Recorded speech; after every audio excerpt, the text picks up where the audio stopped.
I love Jujutsu Kaisen. And once you understand the difference between a mechanical cog and a divine servant, you'll see that Jujutsu Kaisen isn't just a battle manga. It's an intricate manual for spiritual architecture. This video explores how the cog mentality of Yuji Itadori, when viewed through the lens of Islamic psychology and the Sira, reveals a meta-modern critique of our own stagnant capitalistic reality.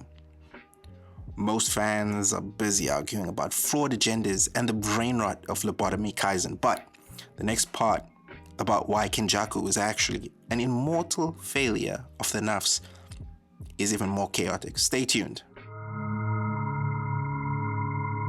The worst thing is believing that Yuji Itadori's cog mentality is a noble sacrifice. We see Yuji after the Shibuya incident trading his personhood for function, telling himself, I am a cog, to escape the crushing weight of survivor's guilt. It looks like heroism, but it's actually a defensive dehumanization, a death of I, where he treats his own body as a mere device or asset. Now this does change later on in the story, but for the bulk of the story, this is where he sits. The question I know you're probably asking yourself right now is, isn't the whole point of being a sorcerer to sacrifice yourself for the machine? You think Yuji Itadori's self-erasure is the solution to suffering? But actually, the Islamic concept of Abdullah, the servant of God, is the secret. In JJK's systemic logic, a cog is defined by its replaceability and its role in a machine that metabolizes suffering. Instead, the Abd is defined by a unique, non-fungible relationship with the divine that provides absolute liberation from the systems of man, whether they are tribal, capitalistic, or bureaucratic. Yuji is a soul trapped in nafs lawama, the self-reproaching soul, unable to reach the peace of Sakina because his cog identity has severed his connection to his own intrinsic value as Khalifa or vicegerent. And I actually like, towards the end of the manga's narrative, how he's able, through his battle with Sukuna, to kind of unlock this mentality of the Khalifa. All I got was delivering some girl to Tengen-sama. I mean, that seems easy enough. Don't know why we are assigned to that. You already forgot? Forgot what? Astaghfirullah. It's Ramadan, Satoru. We can't break our fast this time. Not even during the fights? Especially during the fights. I mean, it's gotta be all right. We're the strongest after all, right? We'll see about that. You heard that too? Yeah, it's already noon. All right, see you after prayer. This contrast explains the entire cast descent. Now you think Nanami Kento is just a relatable, tired salaryman, but he's actually a walking critique of bullshit labor. I believe it's Mark Reber who came up with the term bullshit jobs. His rejection of the salaryman life, which is viewed as spiritually damaging, parallels the Islamic rejection of riba, which is usury, and hoarding of wealth without social utility. His 7:3 ratio technique is not just a unique power, it's an expression of barakah, divine blessing that achieves more with less while maintaining mizan, which is balance, by refusing overtime. This balance of characteristics actually makes Nanami Kento's ultimate demise very poetic and emotionally resonant. Taqabbalallah. Taqabbalallah. Brother, what time is it? 6:30. How did you know I was gonna ask about night's prayer? I've been watching you for some time now. You were fasting, right? Yeah, you too? Of course. Ramadan is a holy month. Can't avoid that. Right. Thanks anyways. I should keep my eye on that guy. He seems suspicious. Hey, brother, you forgot something. I knew it. I'm gonna kick your ass in the name of Allah, domain expand. You forgot your tasbih. What are you doing? I'm sorry. I guess fasting is getting to me. It's all right. Thanks for that. Have a good day. Oh, one other thing. Domain expansion. Infinite iftar. Huh? but I didn't sense any curse energy from him. How's that possible? Wow. All this food. How the hell do I even resist? Tabarakallah. Brother, suit yourself. Hot dog, sandwich, ramen, steak, chicken, burger, pizza. I gotta break free. This is getting out of hand. Domain expansion. Ramadan break. Oof. That was close. Oh, seems like it's iftar already. Must have been some time since I was trapped in this thing. Thank God I have a shawarma with me. I'm starving. What was that? You fool. You really did fall for that? It was part of the domain simulation. No, that can't be. I'll kill you for that, you terrorist. Now you might think Gojo Satoru is the honored one because of his strength, but actually his unlimited void is an ontological prison. Just like the physical prison that he ended up going into. Despite his birth shifting the balance of the world, Gojo suffers from a lack of sakina, or that peace. His infinity is a physical manifestation of a sealed heart that can never truly touch or be touched by another. Once again, why the narrative of JJK is so powerful is how death becomes that mirror where characters get to reflect on how they lived their lives and how they could have course-corrected maybe some of their decisions. Now, Gojo is a monster created by the system that for a period of time refused to see him as human, leaving him weathered and scarred in a dark, unlimited void of isolation. What we find out towards the end of the narrative, that in the end redeems Gojo, is through his battle with Sukuna, he's able to realize the full extent of his abilities and ultimately able to feel less alone through that battle. Well, that was fun. Gotta head back to home before iftar now. A few moments later. Dad, is it iftar yet? Not yet, but still, I only have enough food for me, kid. Gotta wait until tomorrow. You sure? I thought you were gonna feed the homeless man behind you. What do you mean? Long time no see, brother. The fuck you mean long time? It's been only like 1 hour. How are you still alive? You ate the shawarma. Purple Prime. Now then there's Kenjaku, and the treatment of Kenjaku throughout the narrative has brought about a lot of criticism, I think, from the more critical of the JJK fan base. And being a 1,000-year-old mastermind, it does feel like some of his narrative threads are underutilized. But he represents a specific trap of the nafs, or the self. His motivation is boredom, born from this supposed superior power that he has, and also having lived longer than Sukuna, he is the compounded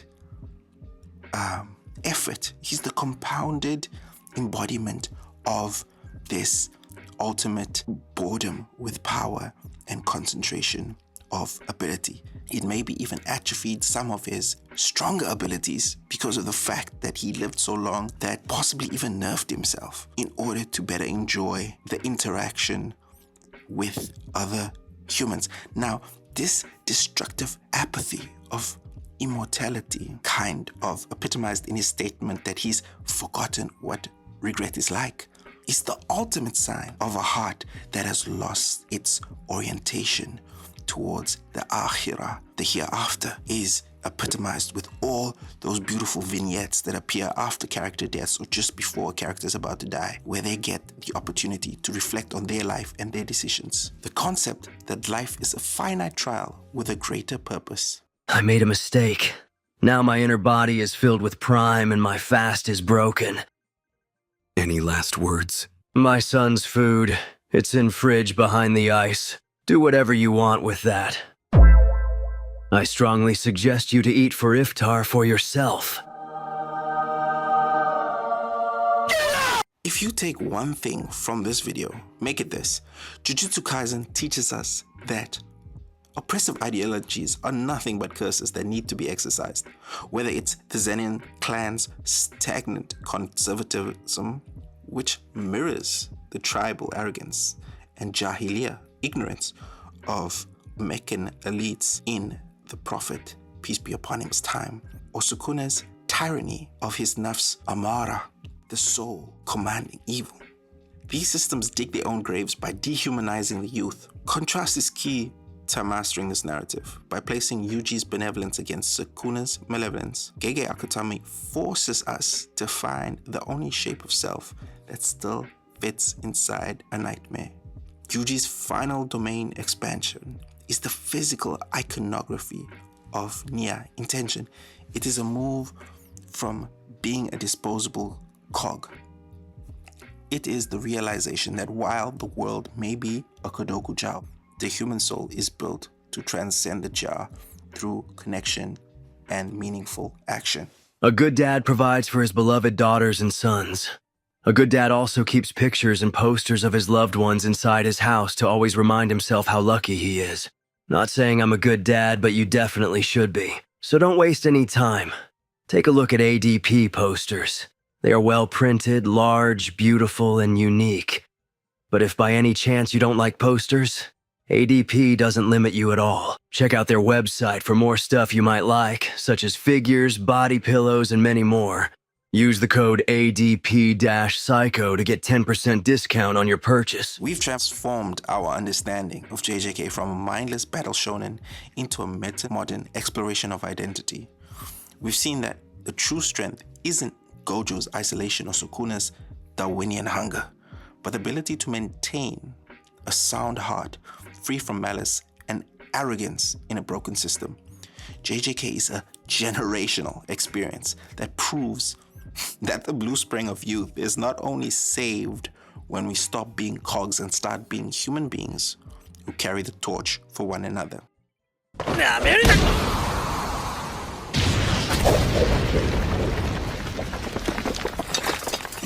高場が敵じゃなくてよかったよ。 Now, what follows is an AI debate that I had generated, kind of in the exploration of all my sources for this video. If you want to stop being an interchangeable cog in the algorithm and start building your own spiritual architecture, hit that subscribe button. And let me know in the comments, which JJK character do you think needs to find their peace the most? Enjoy the following debate, and thanks for watching. Welcome to the debate. Today we are diving deep into the monumental manga series Jujutsu Kaisen to evaluate its thematic effectiveness. Right. And for longtime readers, navigating this story has been a relentless, unpredictable, and frankly, emotionally exhausting journey. Oh, totally exhausting. But now that we can step back and look at the narrative in its totality, we are left with a massive central question. Does the series successfully deliver a profound, meta-modern critique of society and individualism? Or does its famously chaotic structure and its relentless desire to subvert expectations ultimately undermine its own philosophical goals? It is such a vital question to ask, especially now. And just to establish our groundwork, we are basing this discussion on a comprehensive analysis of the series' textual evidence, the really intricate character arcs, and the overarching narrative frameworks. Right. We are also going to bring in some fascinating cross-cultural psychological lenses later on that honestly completely recontextualize the entire story. Absolutely. So to lay my cards on the table right away, I take the position that the series genuinely succeeds. I think it uses its subversions, its raw, unapologetic tragedies, and its shifting worldviews to construct a brilliant narrative about finding purpose within a fundamentally broken system. And I take the contrasting view. While I love the ambition of the series, I think its reliance on sheer narrative momentum and, frankly, shock value frequently betrays those thematic promises. In many ways, the plot mechanics inadvertently reward the very selfishness that the story claims to be critiquing. Well, let's actually start right there by establishing how we even measure effectiveness in a story like this. For me, the profound effectiveness of Jujutsu Kaisen lies in what we might call informed naivety. Informed naivety. Yeah. It's a very meta-modern approach. By meta-modern, I simply mean it knows the world is a meat grinder. It actively deconstructs all those unrealistic, idealistic shonen tropes we grew up with, but it chooses to maintain a core of absolute sincerity anyway. I actually really like that framing. Right? The series masterfully utilizes its setting, this corrupt, stagnant, and inherently broken jujutsu society, to explore the incredibly painful process of finding meaning. Look at Satoru Gojo. His entire motivation isn't to just punch the bad guy. It is to systematically reset a world that executes children out of fear and clings to traditionalist power structures. The series is effective precisely because it utterly refuses to offer easy answers. It forces characters like Yuji Itadori to find genuine strength in collective bonds rather than individualistic glory. That is a highly compelling argument, I'll admit. But have you considered that true thematic effectiveness requires a structural narrative payoff, not just thematic mirroring? What do you mean by that? I mean, depicting a cruel, arbitrary world is a perfectly valid artistic choice. Anyone reading week to week knows exactly what that meat grinder feels like. But a story still has to structurally support its themes, rather than treating its characters merely as cogs for plot momentum. You really don't think the structure supports the themes? Often, no, I don't. Subversion for the sake of unpredictability is a flawed criterion for narrative success. When the author prioritizes explosive, page-turning developments over an elaborately constructed plot with clear thematic payoffs, the structure inherently sabotages the depth. I see. It's just not enough to say the world is chaotic and unfair. The narrative form must still provide cohesive character resolutions to impart a message. Otherwise, the philosophical explorations feel a bit hollow. I see why you think that, but let me give you a different perspective on how those resolutions are presented, particularly through the handling of character deaths across the arcs. Okay, let's get into the deaths. You see them as cogs for momentum, but I see these sudden, unceremonious deaths as a brilliant reflection of the story's core themes. The story is an explicit tragedy that purposefully scorns the idealistic notion of a proper death. But let's talk about specific deaths then. Perfect. Take Kento Nanami's death in Shibuya. It's abrupt, it's brutal, and it completely lacks traditional glory. But structurally, it is a masterpiece. Yeah. Death in this series operates as a mirror. Nanami looks back, recognizes that with death comes salvation from endless suffering, and in his final moments, he makes the incredibly difficult choice to pass the torch to Yuzi. The raw pointlessness of deaths in the series is a realistic mirror of the human condition. It purposely breaks the romanticism of dying for a cause, which makes Yuji's choice to keep fighting all the more profound. Okay, I actually agree with you on Nanami. Nanami's death works beautifully because it closes his thematic loop, but I come at it from a different way when we look at the broader scope of the series. What about the deaths that feel completely unfulfilled narratively? Which ones stand out to you the most? Look at Yuki Tsukumo. She is introduced as this massive philosophical counterweight to Kenjaku. She represents a humanitarian approach, wanting to break away from cursed energy entirely to end the cycle of suffering. During their fight, she explicitly relies on Tenjin and Chozo working as a collective, which aligns with the themes you mentioned earlier. Right. And what happens? She deep fries herself in a hyper-logical black hole sacrifice, and she completely fails to kill Kenjaku because he conveniently reveals an anti-gravity technique he just happened to have. She dies achieving absolutely nothing, and then Kenjaku himself is taken out abruptly later by a comedic tag team. Okay, that fight definitely gave readers whiplash. I'll grant you that. Whiplash is an understatement. Or consider Nobara's ambiguous exit in Shibuya.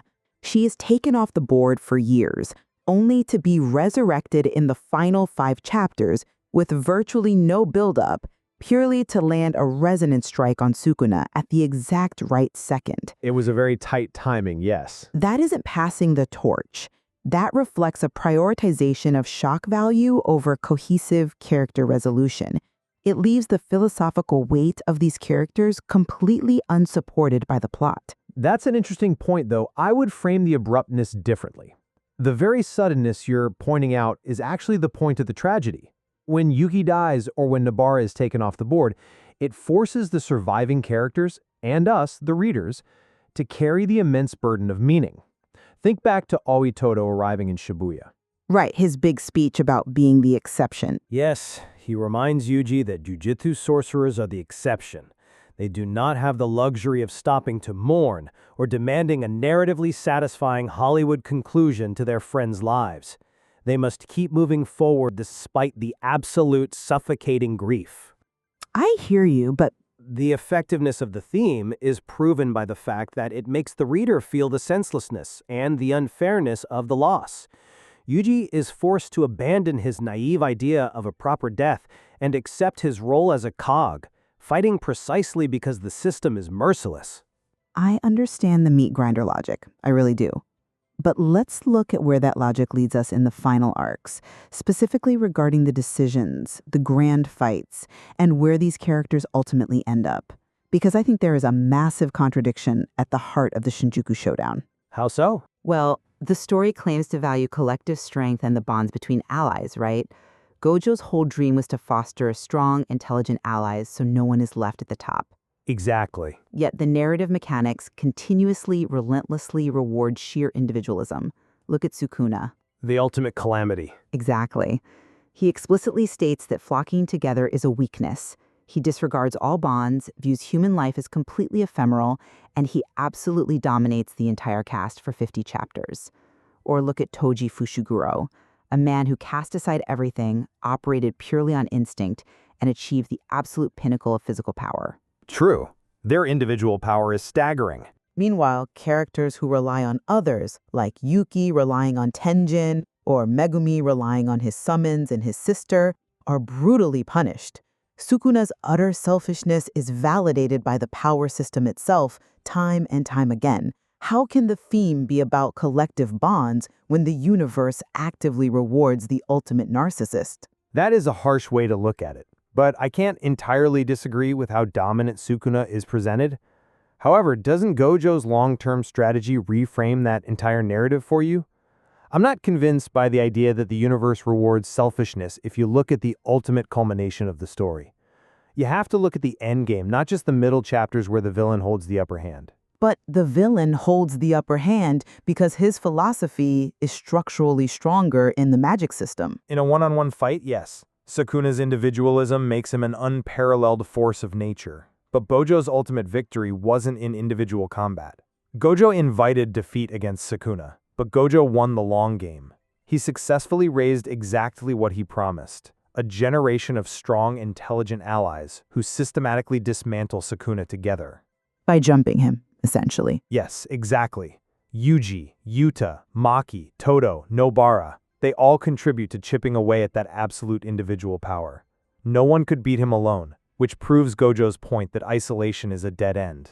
I see that, but it feels like the collective effort triumphed mechanically simply because the plot required the villain to finally lose. The execution of that resolution felt incredibly rushed. Let me push back on that because look at where Yuji ends up. His domain expansion counters Sukuna's malevolence with sheer benevolence. He doesn't try to outpunch Sukuna's hatred, he actively pities him. He tries to offer him compassion, reaching out a hand even after everything Sukuna did to his life. Which is a beautiful moment, sure. And in the very end, Sukuna quietly admits defeat. He meets Mahito in the afterlife and concedes that his path of absolute isolation was flawed. The collective effort and the pure intention behind it definitively triumphs over the individual ego. The thematic intention is there, sure, but again, the pacing hollows it out. Let's talk about Megumi Fushiguro's decision in that final stretch. Megumi is absolutely broken by Sukuna. He is forced to kill his own sister with his own hands and then watch his mentor get killed using his own body. He completely surrenders his agency, dropping into total despair, which frankly is deeply tragic and entirely understandable. It is one of the darkest places the series goes, without a doubt. It is, but then, right at the very end, After a few brief words from Yuji, he suddenly decides to live for others and overcomes Sukuna's hold just in time for the finale. The resolution of these grand thematic fights, individualism versus collectivism, selfishness versus selflessness, felt entirely unearned in those final chapters. The narrative spent hundreds of chapters proving Sukuna's philosophy was practically invincible, and that the individual stands alone at the top, only to hastily unspool it. You're absolutely right that the pacing in those final chapters gave readers a bit of whiplash. But if we pull back and look at the thematic framework, I completely disagree that the payoff is hollow. In fact, I think looking at the characters' worldviews through a broader, cross-cultural philosophical lens reveals an incredibly profound depth to the text. Ah, you're referring to the psychological frameworks we discussed earlier. Yes. Let's take Yuji's cog mentality. On the surface, when he says, "I'm just a cog," it looks like mere dehumanization. He's accepting that he's a tool for violence. But if we elevate this using the framework of Islamic psychology, specifically the concept of Nia, the entire narrative shifts. For our listeners who might not be familiar, could you break down Nia? Of course. Nia essentially means intention. In Islamic thought, the spiritual value of an action is judged entirely by the intention behind it, just as the minimal physical postures of prayer are actually symbols of a massive internal state. Yuji's mechanical actions as a cog gain profound spiritual purpose because of his intent. Oh, I see. This actually perfectly mirrors the mastery of jujutsu techniques in the series, where minimizing hand signs represents absolute internal focus. So you're saying Yuji isn't just mindlessly killing curses, the reason he does it elevates the action. Exactly. He is fighting the stagnant conservatism of the jujutsu world. In this framework, that stagnant society mirrors the concept of jahiliya, which means a state of systemic ignorance or oppressive tradition. Think of Maki annihilating the oppressive, status-obsessed Zenin clan. She is shattering that ignorance. That's a strong parallel. By navigating this, Yuji transforms. He ceases to be just a cog in a broken machine and becomes an Abdullah, which translates to a servant to a higher truth. His deeply tragic life is infused with baraka, blessing and growth, because his intention is pure compassion. This is the metamodern synthesis I mentioned at the start, acting with complete sincerity within a deeply cynical, broken system. That is undeniably a sophisticated and fascinating framework. It gives Yuji's suffering a beautiful sense of purpose. But I have to say, I just don't buy that it aligns with the actual text of the manga. Why not? Because the narrative leans far, far closer to the Shinto concept of kegare. The concept of impurity. Right. Kegare is this inescapable defilement, a spiritual pollution. You are applying a hopeful concept of purification of the soul, what Islamic psychology might call tazkiyah, to a universe where curse energy is literally the inescapable toxic psychological waste of humanity. It isn't a test of faith. It's a fundamental law of physics driven by human misery. But doesn't the act of exorcising curses act as a form of purification? Not in a transformative, world-healing way. Look at the villains who represent the thematic core of the world. Mahato is the embodiment of absolute nihilism. And then you have Kenjaku. His entire master plan to merge humanity into an optimized, chaotic monster suggests a worldview firmly rooted in dialectical materialism. Dialectical materialism being the idea that conflict and material chaos are the only ways to force human evolution forward. Exactly. Kenjaku views cursed energy purely as a physical evolutionary tool, not a spiritual one. He believes the only way humanity progresses is through extreme chaotic conflict. Cursed energy isn't something that can be purified by divine orientation or good intentions in this story. The system is inherently polluted, and the narrative consistently reinforces that existence itself in this world is defilement. So intention doesn't matter? Yuji trying to be a good person doesn't change the thermodynamics of a universe powered by negative emotion. I see where you're coming from with the Shinto connection, and you're absolutely right about Kenjaku's dialectical materialism.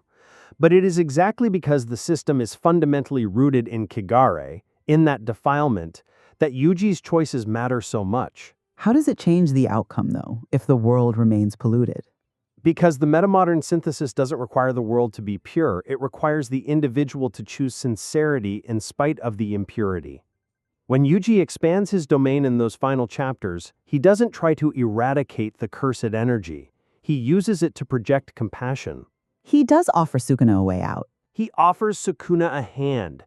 He sees value in the lives of his friends. He even tells a random curse user in the final chapter that he believes they can change. It is about finding the only shape of self that still fits inside this nightmare. So the victory is entirely internal? Internal, but with external consequences.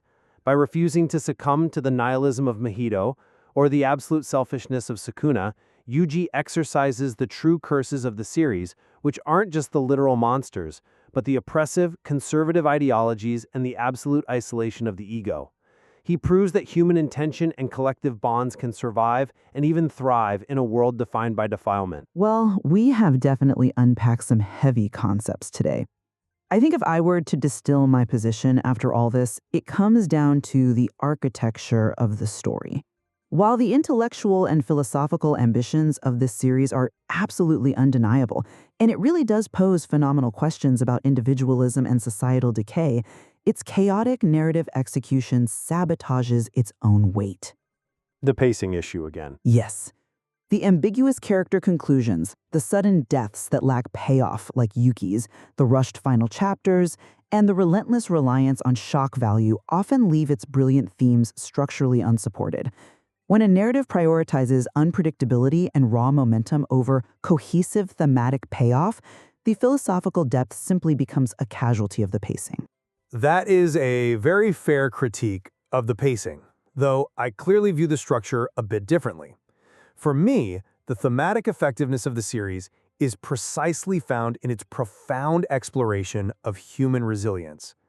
By utilizing a brutally unfair setting and resonating with these cross-cultural philosophical frameworks, whether we look at it through the lens of Nia or Kagure, it brilliantly demonstrates how pure intention and collective bonds can survive a deeply flawed world. Even with the chaos. Even with the chaos. The chaotic structure isn't a flaw. It's an intentional mirror of the world it depicts, scorning traditional tropes and forcing its characters to forge genuine meaning in the face of absolute senselessness. Well, we can certainly agree that the series pushes the boundaries of traditional shonen storytelling. It raises fascinating, enduring questions about individualism, power, and societal stagnation that transcend standard genre tropes. Our core disagreement simply remains on whether the execution of its relentless subversions ultimately serves to elevate those philosophical ideas or if it structurally undermines them. Indeed. It's a tension that is baked right into the DNA of the story. The depth of this material ensures that readers will be debating these themes, unpacking the character arcs, and exploring these cultural resonances for many years to come. There is always more to explore in the text, and no single interpretation holds all the answers.